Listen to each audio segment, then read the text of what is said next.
Nagtataka ang mga tao kung bakit naglalaban ng fairy tail nang dumating doon si Visitor dahil kalaban niya pala si Nab. Sumugod si Nab gamit ang naga-apoy na kamao ngunit nakailag si Visitor. Sa ibaba naman ay naglalaban sila Warren at Max gamit ang kanilang mga kakayahan kaya hindi na alam ng mga tao kung anong nangyayari. Nagkaharap naman sila Wakaba at Macau. Si Lucky naman ay pinaligiran ng mga katunggali pero natalo niya lahat ng ito. At si Elzac ay gumamit ng dirt bullet sa nakalaban. Habang nagaganap ang lahat ng ito ay nalalaman nila Makarov ang nangyayari dahil sa mga salita sa barrier. Habang si Natsu ay naiinis dahil gusto niya palang sumali kaya sinapok ng master dahil totoong nanganganib talaga ang kababaihang ginawang bato ni Evergreen. Giit ng bida na isang palabas lang ni Laxus na tutuluyan ng mga naging bato, saka nakita nila sa barrier na lagpas kalahati na ang natalong mga miyembro. Pinaulanan ni Macau si Wakaba ngunit ilusyon lang pala ito dahil nasa likod siya. Patungo sana si Ridos kay Polochka upang humingi ng tulong ngunit may barrier pala sa buong syudad tapos dumating pa si Fred para tapusin siya. Kalaban ni Gray si Big Slow. At kaharap naman ni Elfman si Evergreen na pinatalsik ang binata gamit ang ability nito. Kaya napilitang mag-transform si Elfman habang may takip ang mata at ginagamit niya ang pang-amoy para masuntok kung nasaan ito. Ngunit dahil sa mga fairy dust ay sumabog ng tuluyan ng Beastman. Saka ito tuluyang ginawang bato ng dalaga. Dumating si Lucy kaya nagtataka si Fred dahil naging bato ito. Ngunit nang inatake niya si Ridos ay naglaho ito dahil isa lang palang ilusyon. Nagtungo ang projection ni Laxus upang ipagmayabang na wala ng panglaban si Makarov. Giit ni Happy na nandoon pa si Gray. Kasalukuyang kalaban ni Gray si Big Slow na nagkokontrol ng mga laruan subalit ginawa itong yelo ng Ice Wizard saka siya tinuhad nito at gumawa ng malaking maso ngunit pinrotektahan si Big Slow ng mga mannequin dahil kaluluwa pala ang kinokontrol nito na pwede niyang ilagay sa bagay. Kaya sa pag-atake ni Gray ay sinalag ito ng mga mannequin. Saka tumakbo si Big Slow sa eskinita at natrap naman si Gray sa isang barrier doon. Dahil dito ay free hit siya ng mga alaga ni Big Slow. Subalit tumalo ng binata ngunit nakita ang isang bata sa bintana kaya pinrotektahan niya ito sa mga laser. Ngunit nagpatuloy ito sa pagsuntok. Pero sa pagbagsak ay si Gray lang ang nasaktan dahil makapalang suot ni Big Slow. Nalaman nila sa guild na natalo na rin si Gray kaya nagpasya si Makarov na sumuko. Ngunit ang nais ng apo ay i-anunsyo nito sa buong syudad na ipinapasa niya na ang pagiging guildmaster ng Fairy Tail kay Laxus. Na ikinainis ng bida ngunit pagsugod ay plakda dahil isa lang itong projection. Kaya nabahala silang tuluyang maging abo ang mga kaibigang naging bato. Nang makitang nandoon pa rin pala si Gajil. Subalit tulad ni Natsu ay hindi rin ito makalabas. Tinapos ni Evergreen ang iba pang mahihina. Si Big Slow ay tinalo din ng mga kaharap nito. Nakita naman ni Elzac si Fred. Subalit pag-atake ng tornado shot ay hiniwalang ito ng swordsman saka hindi makahinga si Elzac kaya tuluyang natalo. Giit ni Fred na ang rules kasi sa barrier na nandoon ay bawal gumamit ng magic. Dahil dito ay sila Natsu at Gajil na lang ang natitira na ikinatakot ng master. Kaya naisip ni Natsu na tunawin si Erza pero nabahala si Makarov. Hanggang sa mag-crack ito kaya aayusin niya na lang daw ng super glue. Subalit nagbalik ito sa normal kaya sinapok nito ang ating bida. At sinabing siguro ay dahil ito sa artificial eye. Kaya naman sasali na si Erza sa munting palaro ni Laxus. Tapos dumating pa si Miss Ogen. At sa paghahanap ni Erza Titania Scarlet ay bigla siyang inatake ni Evergreen. Sumugod ang Magic Knight ngunit nakatakas ang fairy sa kanya. Sinubukan ulit siyang gawing bato ngunit wala itong talab sa kanang mata ni Erza. Umatake rin si Evergreen ng napakaraming karayom ngunit nasasalag pa rin ni Titania. Dahil dito ay ginawang doble ang mga karayom kaya maging ang mga paa ni Erza ay gumamit ng mga espada saka inihagis ito at nahuli ang fairy. Saka pinag-utos na ibalik nito sa dati ang mga kaibigang naging bato. Ngunit nagbanta pa si Evergreen na tuluyang gagawin alikabok ang mga ito kaso nag-transform pa si Erza dahil pupulbusin niya na lang daw ng espada ang katawan nito. Saka sinuntok na lang ito sa mukha. Dahil dito ay ibinalik na ng fairy sa normal ang mga kaibigan na ikinatuwa ng matanda pero ikinagalit ni Laxus. Kaya nang dumating si Fred ay ito ang napagbalingan niya ng init ng ulo. Nais ng matanda na bigyan ng parusa si Laxus ngunit pabor daw si Natsu sa labanan upang malaman kung sino ang pinakamalakas. Kaya nais nitong makalaban si Lucy. Pero kahit ayaw ng dalaga ay hinabol niya ito. Kaya naisip ni Gajil na maluluwag ang tornilyo nila. Kalaunan ay naging bungo ang mga salita at sinabi ni Laxus na ginamit niya ang Thunder Palace upang matuloy ang palaro kaya inis na inis si Makarov ngunit sumakit ang dibdib nito. Nakita nila sa labas na napapalibutan ng Thunder Lacrima ang paligid. Ngunit walang alam ang mga tao na mapanganib ito. Giit ni Kana na kapag na-activate ito ay magkakaroon ng malalakas na thunderstorm sa buong syudad.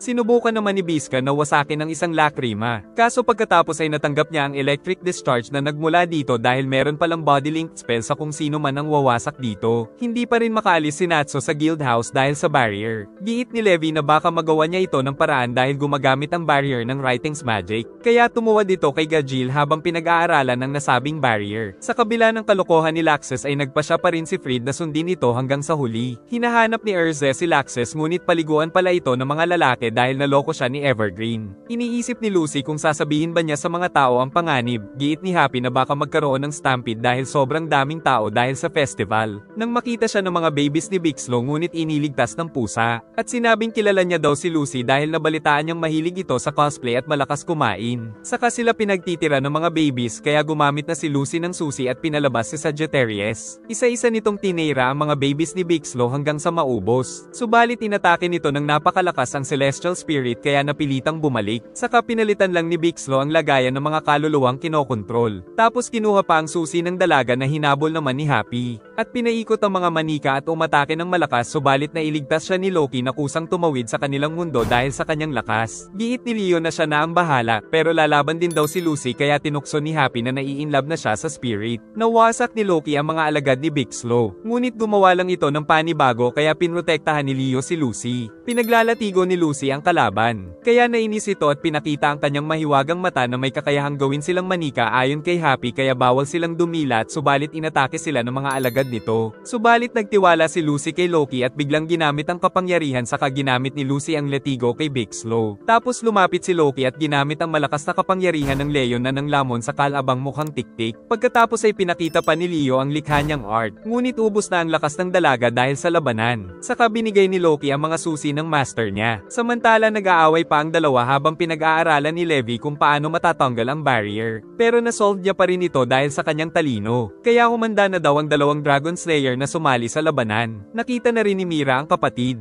Ngunit nalulungkot ang dalaga dahil wala na naman siyang nagawa katulad nung inatake sila ng Phantom Lord. Kalaunan ay nakita ni Fried sila Kana at Juvia pero tumakas lang ito. Kaso sinundan nila ang lalaki na naging dahilan para mahuli sila ng barrier kaya kailangan nilang maglaban upang makalabas ang isa sa kanila. Ngunit hindi nila inaasahan ng tumalon-talon si Juvia at inatake nito ang Lacrima dahilan para matanggap niya ang kuryenteng nilalaman nito. Dahil sinadya ni Juvia na magpatalo upang makalabas sa barrier si Kana. Nakalabas na rin sila Natsu at Gajil ngunit bili ni Levi na maghiwalay sila upang hindi mahuli ng barrier ng magkasama. Subalit nang mag-isa na lang si Gajil ay kausap nito si Ivan dahil ito pala ang tunay niyang pinaglilingkuran. Si Kana ang unang umatake kay Fried subalit pinabalik lang ito sa kanya ng lalaki gamit ang mahika. Sa kabila nito ay matigas rin talaga ang babae. Hanggang sa lagyan siya ng writing magic sa noo. Saka dumating ang magkapatid kaya nagalit si Elfman sa nakita at sinugod si Fried ngunit nalagyan siya nito ng writing magic sa dibdib na siyang tuluyang ikinabaliw dahil sa sakit. At inatake pa siya ni Fried ng walang tigil para daw magtanda. Dahil sa mga nakita ay na-activate ang kapangyarihan ni Mira Jane dahil ayaw niya nang mawalan ng kapatid kaya naging isa siyang nakakatakot na demon na agad na sinugod si Fried. Subalit nakatakas ito pero sinundan siya ni Mira Jane at pinabagsak patungo sa tulay. Agad ding tumakas si Fried kaso nasa likod niya na bigla ang dalaga. Saka umatake ng maraming mga kamay hanggang sa maputol ang espada ni Fried kaya tumakas na lang ang lalaki pero ayaw siyang tigilan. Dahil dito ay napilitan si Fried na magpasanib sa demon kaya nang magtama ang mga kamao ay yumanig ang buong paligid. Saka nagsuntukan ng napakabilis sa ere. Tapos kinuryente pa ito ni Mira ng maraming beses hanggang sa mapabagsak si Fried kaso naglabas ito ng malakas na black tornado saka pinatalsik sa tubig si Mira Jane. Subalit hindi nasaktan ng dalaga dahil ginamit pa nito ang tubig upang umatake kay Fried kasunod ng headbutt. Saka gumamit ng soul extension spell na sumabog ng napakalakas sa buong paligid na nakita ng mga kasama. Dahil sa atake ay wala ng lakas si Fried subalit papatayin na siya ni Mira Jane kung hindi lang nito naalala si Liz Sana. Saka sinabi ng dalaga na pareho pa rin silang miyembro ng fairy tale kaya napaiyak si Fried. Dahil dito ay si Laxus na lang ang natitira. Nalaman nila Lucy na natalo na si Fried ngunit nandoon pa rin ang mga Lacrima. Nagtungo si Polochka sa kanilang base upang tignan si Makarov. At sinabi nitong malala na ang kalagayan ng master kaya kailangang malaman ito ng apong si Laxus. Samantala naaalala naman ni Laxus nung kinumprante niya ang lolo kung bakit ito tinanggal sa fairy tale ang kanyang ama. Sagot ng matanda na kahit kamag-anak niya pa ay hindi niya hahayaang maghasik ng lagim sa loob ng guild. Sa kasalukuyan ay dumating si Mist Ogan para pigilan si Laxus. Ngunit natuwa pa si Boy Kidlat dahil nais niya ring malaman kung sino ba sa kanila ang mas malakas kaya agad silang nagtagisan ng mga kapangyarihan. Ngunit nang ginamit ni Mist Ogan ang mga staff ay lumabas ang napakalakas na kapangyarihan kaya sumabog ang buong katedral at napatalsik si Laxus patungo sa isang lagusan kung saan naroon ang isang mabagsik na demon. Sinubukan niyang lumaban gamit ang kuryente hanggang sa malaman na isa lang palang ilusyon ang kanyang nakita. Kaso ginawa lang pala ito ni Mist Ogan upang malagyan niya si Laxus ng patong-patong na spell. Subalit meron na rin palang nailigay si Laxus sa kinaroroonan ni Mist Ogan kaya sabay nilang sinalo ang mga malalakas na kapangyarihan. Pagkatapos Tapos ay nakatakas na naman si Laxes, ngunit pag-atake niya ng kidlat ay naglaho si Mist Ogan. Tapos dumating na rin doon sila Erza, ngunit na-distract si Mist Ogan kaya tinamaan siya at nakita ni Erza na kamukha ito ni Jelal. Giit ni Mist Ogan na siya ay hindi si Jelal saka ito naglaho, ngunit biglang kinoryente ni Laxes ang Magic Knight. Sa kabila ng agwat ng kakayahan ay sumugod pa rin si Natsu sa napakamapanganib ng mga kidlat ni Laxes ngunit nasa lag lang ang kanyang atake. Pero tinamaan siya ng sipa nito saka hinawakan at pinagsusuntok. Saka sinipa pa siya nito ng may kidlat sa mukha. Ngunit muling bumangon kaya muling sinuntok at pinigilan siya ni Erza na lumaban sabay nag-transform at mabilis na sumugod kay Boy Kidlat. Pagsipa ni Erza ay nahuli ang kanyang paa, saka siya kinoryente ngunit hindi siya nasaktan dahil gumamit ng Thunder Empress Armor. At siya naman ang umatake ng kidlat sa lalaki. Saka gumawa siya ng shield para masalag ang kulay dilaw na kidlat nito. Pinagpipilitan pa rin ni Natsu na siya ang kakalaban kay Laxes. At pumayag naman ito dahil balak niyang wasakin ng mga lakrima habang si Natsu ay pinipigilan si Boy Kidlat. Narinig nila Lucy, Happy at Gray ang boses ni Erza. Samantala nagsagupaan na ng mga ability sila Natsu at Laxes. Ngunit nagpalabas ng maraming kidlat si Laxes hanggang sa tamaan ng bida. Kasabay ng kanilang labanan ay ang pagpapalabas ng mga espada ni Erza na nakatutok sa mga lakrima subalit sasabog na ang mga ito kaya kailangang magmadali. Sa ika-199 na espada ay nauubusan na ng magic power si Erza. Giit ni Laxes na 3 minuto na lang ay sasabog na ang mga lakrima kaya sinipa siya ni Natsu ngunit nasuntok niya ito sa mukha. Saka narinig ng lahat ng miyembro ng Fairy Tail ang boses ni Warren na sinasabing kailangan nilang wasakin ang mga Thunder Lakrima. Subalit nag-away-away pa ang mga miyembro ng Fairy Tail dahil sa kanilang nangyaring labanan. Kaya nagsalita na si Lucy upang subukang ibalik ang kanilang mga pagkakaibigan dahil walang may gusto ng mga nangyari. Dahil dito ay natauhan na ang lahat at nagkaisa silang tumulong na wasakin ang mga lakrima. Si Erza na daw ang bahala sa 200 lakrima sa Hilaga. Kaya ang mga kasamahan na ang bahala sa mga natitirang lakrima sa ibang mga direksyon. At nang magsimula silang wasakin ng mga lakrima ay inakala ng mga tao na isa lang itong palabas. Subalit sabay-sabay din silang nakuryente dahil sa mga winasak nilang mga Thunder Lakrima. Ngunit kahit bagsak silang lahat ay wala pa ring pinagsisisihan dahil nailigtas nila ang mga tao. Dahil dito ay naging desperado na si Laxes sa layunin nito. Pero hindi papayag si Natsu kaya sumugod ito subalit walang kwenta kaya pinatalsik siya ni Boy Kidlat. Ngunit muling sumugod subalit pinagsusuntok lang siya ng walang laban. Saka tinira pa siya ng malakas na kidlat. Hindi pa nakontento dahil naghanda ito ng napakatinding Radiant Bolt na ipinang-atake sa bida hanggang sa magliwanag ang buong paligid. Kaya inakala niyang naging alikabok na lang ito. Ngunit nailigtas pala ito ni Gajil pero ibinagsak din. At balak makipagtulungan ni Gajil kay Natsu dahil napakalakas ng kalaban. Kaya sabay na sumugod ang dalawa at pinagsusuntok si Laxes. Ngunit kinoryente si Natsu at tumalsik sa kasama. Sunod ay nag-combo ang dalawang Dragon Slayer ng kanilang mga kakayahan patungo kay Laxes ngunit nakatakas ito at pinaulanan si Gajil ng lightning balls. Ngunit pinatikim din siya ni Natsu ng malaking fireball. Si Gajil ay umatake naman ng napakaraming sibat. Saka sabay na umatake ng Roar of the Dragon ang Salamander at Iron Dragon patungo kay Boy Kidlat. Subalit tila walang nangyari kay Laxes. At lalo pa itong nagwala gamit ang mas malakas na kapangyarihan dahil isa rin pala itong Dragon Slayer kaya tinamaan sila ng Dragon Thunder Roar nito. At tuluyan na itong nabaliw kaya naghanda ng pinakamalakas na spell na Fairy Law upang tapusin ang dalawa. Ngunit dumating si Levi at sinabing nag-aagaw buhay na ang kanyang lolo Makarov pero natuwa pa ito kaya mas lalong lumakas ang Fairy Law. Saka tuluyan itong ginamit patungo sa dalawang Dragon Slayer na nagliwanag sa buong syudad.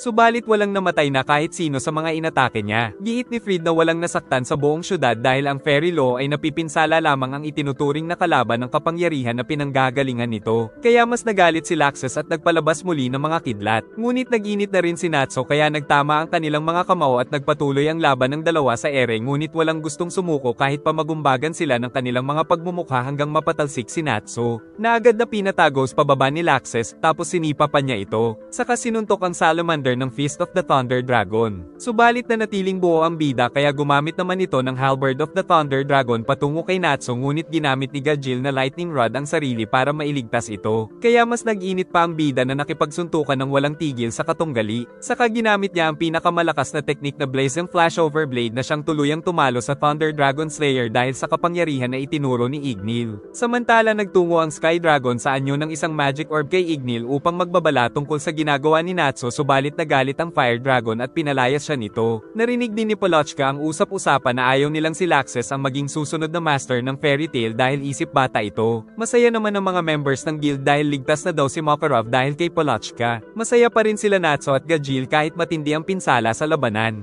Nang dumating si Laxus ay ayaw siyang palapitin ng mga kasamahan sa master ngunit pinayagan siya ni Erza. Pero nagagalit pa rin sa kanya si Natsu at sinabi ni Gajeel na parang hindi naman sila ang nanalo kay Laxus dahil mas matindi ang mga tama nila. Kalaunan ay humingi na rin ng tawad si Laxus kaya matutuloy na ang kanilang festival. Saka nagtungo ang lalaki sa kanyang lolo, kung saan pinaliwanag ni Makarov na ang guild ay isang bagay na hindi maaaring maangkin dahil ito ay binubuo ng malalim na pagkakaibigan at tiwala ng bawat kasapi. Nais lang daw sana ni Laxus na mas palakasin ang guild. Giit ng lolo na kailangan niya rin mag-relax upang makita ang magagandang mga bagay bukod sa pagpapalakas. Saka tuluyang tinanggal ni Makarov ang kanyang apo sa guild kahit na masakit din ito para sa kanya. Hindi matanggap ng mga alalay kung bakit si Laxus lang ang tinanggal ni Makarov. Ngunit handa ang binata na pangatawanan ng idinulot ng kanyang kabaliwan kaya nagpaalam na ito sa Raijin tribe. Samantala kausap ni Altair si Ziref kung saan ginamit lang pala nila si Jelal upang makuha ang isa sa mga susi upang matanggal ang seal. Nagkaroon ng maraming mga paputok kasabay ng pagsisimula ng parada ng Fairy Tail para sa mamamayan upang ipagdiwang ang Harvest Festival, kung saan nagpalit-palit si Erza ng mag-agarang mga kasuotan upang matuwa ang mga tao. Si Natsu naman ay nagsulat ng Fairy Tail sa ere gamit ang apoy. Habang nanonood ay ibinigay ni Gajeel ang impormasyon kung nasaan ang anak ng master na si Ivan dahil isa pala siyang double agent. Habang nagsasaya ang lolo ay natuwa naman si Laxus saka naalala noong bata pa siya ay napag-usapan nilang itataas ang kanilang mga kamay ng simbolo ng Fairy Tail habang nasa festival parade. Aalis na sana si Laxus ngunit nakita niyang ginawa ito ng kanyang lolo at ng lahat ng kasapi ng Fairy Tail kaya napaiyak na lang ang lalaki dahil alam niyang binabantayan pa rin siya ni Makarov. Hindi pabor si Natsu na matanggal si Laxus sa guild. Giit ni Erza na mahirap din ito para sa master dahil sarili niya itong apo. Nalaman din nila kay Makarov na nilagyan lang pala ni Ivan ang anak nitong si Laxus ng lakrima sa katawan upang makagamit ng Dragon Slayer magic. Nagbalak din umalis sa Fairy Tail si Makarov, ngunit nakumbinsi ito ng bagong gupit na si Fried na manatili sa guild. Napansin din nilang nakikihalubilo na sa kanila ang Raijin tribe mula nang mawala si Laxus. At si Erza ay palaging mag-isa dahil iniisip pa rin niya si Jelal.